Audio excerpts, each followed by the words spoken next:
Cantonment బోర్డును తక్షణమే రాష్ట్ర ప్రభుత్వం మున్సిపల్ కార్పొరేషన్లో విలీనం చేయాలని డిమాండ్ చేస్తూ కంటోన్మెంట్ ఎమ్మెల్యే శ్రీ గణేష్ సంచలన నిర్ణయం తీసుకున్నారు. కేంద్రంలోని బీజేపీ ప్రభుత్వం ఎన్నికలు నిర్వహించకుండా నామినేటెడ్ సభ్యులతో కాలం గడుపుతూ ప్రజాస్వామ్యాన్ని కూని చేస్తుందని మండిపడుతూ మంగళవారం నుంచి కార్ఖానాలోని బాబాసాహెబ్ అంబేద్కర్ విగ్రహం వద్ద రిలే నిరాహార దీక్షకు దిగుతున్నట్టు ప్రకటించారు. 2020 నుంచి ఎన్నికలు జరపకుండా ప్రజల హక్కులను కాలరాస్తున్నారు ధ్వజమెత్తారు. విలీనం జరిగితే ప్రజలపై ఉన్న అధిక పనుల భారం తగ్గుతుందని పేర్కొన్నారు. కేంద్రం దిగొచ్చే వరకు పోరాటం ఆగదని, దీక్షా వేదిక నుంచే తదుపరి ఉద్యమ పందాలను ప్రకటిస్తానని స్పష్టం చేశారు. ఈ మీడియా సమావేశంలో కాంగ్రెస్ నాయకులు సంఖ్య రవీందర్, పెద్దాల నరసింహ, నాగేష్ యాదవ్ తదితరులు పాల్గొన్నారు.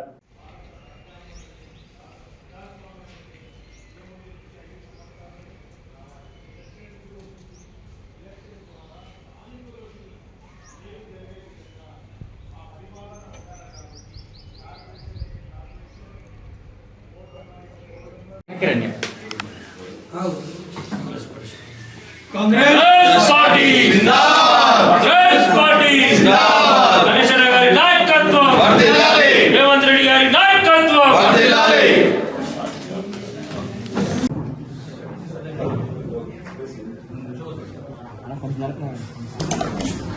మీడియా మిత్రులకి నమస్కారం. ఈరోజు ప్రెస్ మీట్ యొక్క ముఖ్య ఉద్దేశం 16వ తారీఖు డేట్ నాడు మినిస్ట్రీ ఆఫ్ డిఫెన్స్ ఒక నోటిఫికేషన్ ఇచ్చింది.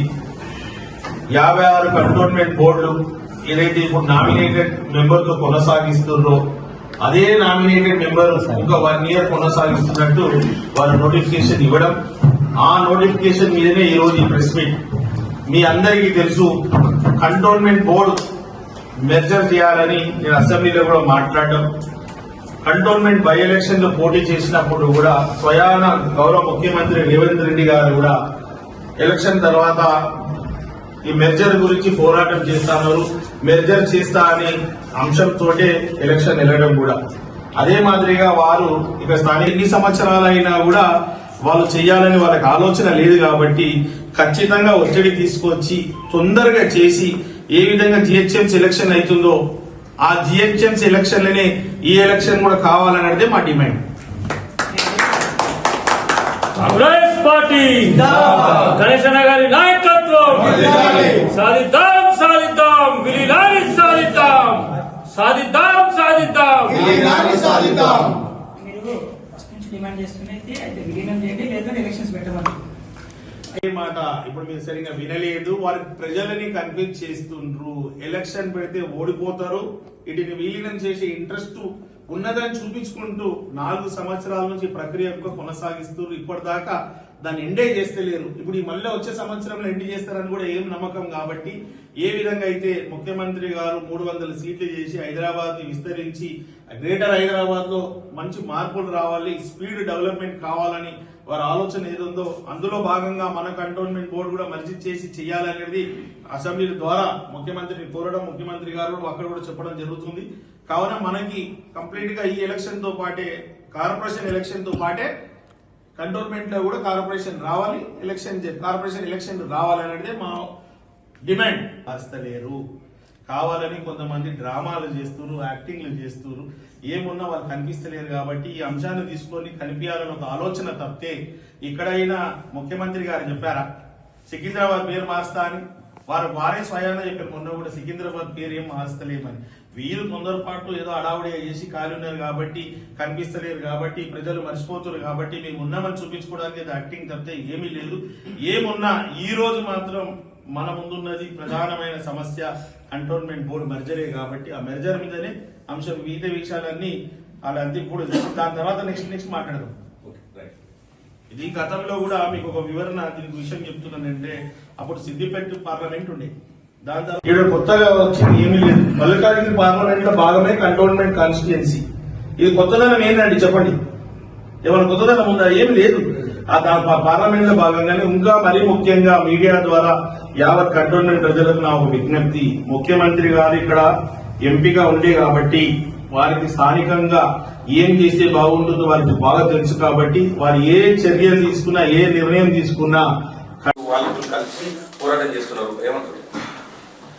అన్ని అంశాలకైనా ముఖ్యమైన అంశం ఈ కంటోన్మెంట్ బోర్డు మెర్జరే. ఏది ఏమైనా మాకు ఇప్పుడు ఒక డివిజన్ ఉంది. గతంలో కూడా ఇది మల్కాజ్గిరి పార్లమెంటే. మా కంటోన్మెంట్ కాన్స్టిట్యున్సీ మల్కాజ్గిరి పార్లమెంట్లోనే ఉంది, అవునన్నా కాదన్నా దీని పేరేం మారుస్తలేరు, కావాలని కొంతమంది డ్రామాలు చేస్తున్నారు, యాక్టింగ్లు చేస్తున్నారు, ఏమున్నా వాళ్ళు కనిపిస్తలేరు. కాబట్టి ఈ అంశాన్ని తీసుకొని కనిపించాలని ఒక ఆలోచన తప్పితే ఎక్కడైనా ముఖ్యమంత్రి గారు చెప్పారా సికింద్రాబాద్ పేరు మారుస్తా అని? వారే స్వయాన చెప్పారు మొన్న కూడా, సికింద్రాబాద్ పేరు ఏం మారుస్తలేమని. వీరు తొందరపాటు ఏదో అడావుడిగా చేసి ఖాళీ ఉన్నారు కాబట్టి, కనిపిస్తలేరు కాబట్టి, ప్రజలు మర్చిపోతున్నారు కాబట్టి మేము ఉన్నామని చూపించుకోవడానికి ఇది యాక్టింగ్ తప్పితే ఏమీ లేదు. ఏమున్నా ఈరోజు మాత్రం మన ముందున్నది ప్రధానమైన సమస్య కంటోన్మెంట్ బోర్డు మెర్జరే కాబట్టి ఆ మెర్జర్ మీదనే అంశం, మిగతా విషయాలన్నీ అలా అంతే. ఇప్పుడు దాని తర్వాత నెక్స్ట్ మాట్లాడదాం. అప్పుడు సిద్దిపేట పార్లమెంట్ ఉండే, దాని తర్వాత మల్కాజ్గిరి పార్లమెంట్ అయింది. అప్పుడు సిద్దిపేట పార్లమెంట్ ఉన్నప్పుడు, మల్కాజ్గిరి పార్లమెంట్ ఉన్నప్పుడు ఎంతో డీలిమిటేషన్, ఎన్నో చేంజెస్ వచ్చినాయి. ఇది మల్కాజ్గిరి పార్లమెంట్ అయినప్పుడు కూడా అప్పుడు డీలిమిటేషన్గా ముందు ఈ కంటోన్మెంట్ కాన్స్టిట్యున్సీ కూడా అటు తార్నాక దాకా, అక్కడ యాపరాల దాకా, ఇటు అల్వాల్ దాకా, ఇక్కడ దాకా ఉండే. ఇప్పుడు దాన్ని అన్ని కట్అఫ్ చేసినప్పుడు అప్పుడున్న పెద్ద మనుషులు అప్పుడే ఇది మల్కాజ్గిరి పార్లమెంట్ కొద్దు, ఇది సికింద్రాబాద్ పార్లమెంట్ కావాలని అప్పుడు వీళ్ళందరూ ఉన్నారు కదా, పెద్ద పెద్ద వాళ్ళు ఉన్నాయి కదా, అప్పుడు తీసుకోలే. అప్పటి నుంచి ఇది మల్కాజ్గిరి పార్లమెంట్లోనే ఉంది. ఇక్కడ కొత్తగా వచ్చింది ఏమీ లేదు. మల్కాజ్గిరి పార్లమెంట్లో భాగమే కంటోన్మెంట్ కాన్స్టిట్యున్సీ. ఇది కొత్తదనం ఏందండి చెప్పండి? ఏమైనా కొత్తదనం ఉందా? ఏమి లేదు. దాని పార్లమెంట్లో భాగంగానే ఇంకా మరీ ముఖ్యంగా మీడియా ద్వారా యావత్ కంటోన్మెంట్ ప్రజలకు నా ఒక విజ్ఞప్తి, ముఖ్యమంత్రి గారు ఇక్కడ ఎంపీగా ఉండే కాబట్టి వారికి స్థానికంగా ఏం చేస్తే బాగుంటుందో వారికి బాగా తెలుసు కాబట్టి వారు ఏ చర్యలు తీసుకున్నా, ఏ నిర్ణయం తీసుకున్నా కంటోన్మెంట్ కాన్స్టిట్యున్సీ బాగుండాలనే ఆలోచనే వారికి ఉంటుంది. మరియు ముఖ్యంగా మీ అందరికీ తెలుసు, వారు అనేక సార్లు చెప్పారు, కోడంగల్నేమో మనకు రాజకీయ జీవనం ఇస్తే మల్కాజ్గిరి పార్లమెంట్ పునర్జీవనం ఇచ్చింది వారికి. మల్కాజ్గిరి పార్లమెంట్ గెలిచిన తర్వాతనే వారు పీసీసీ అయ్యారు. పీసీసీ అయిన తర్వాతనే వారు ముఖ్యమంత్రి అయ్యారు. కాబట్టి అపారమైన ప్రేమ మన మల్కాజ్గిరి పార్లమెంట్ కాన్స్టిట్యున్సీ మీద కాబట్టి మన కంటోన్మెంట్ కావచ్చు, మల్కాజ్గిరి కావచ్చు, ఇంకా ఎక్కువ బాగు చేయాలని వాళ్ళ ఆలోచన ఉంది. కాబట్టి వాళ్ళ ఆలోచన లేదున్నా డెవలప్మెంట్ అవుతుంది. Thank you.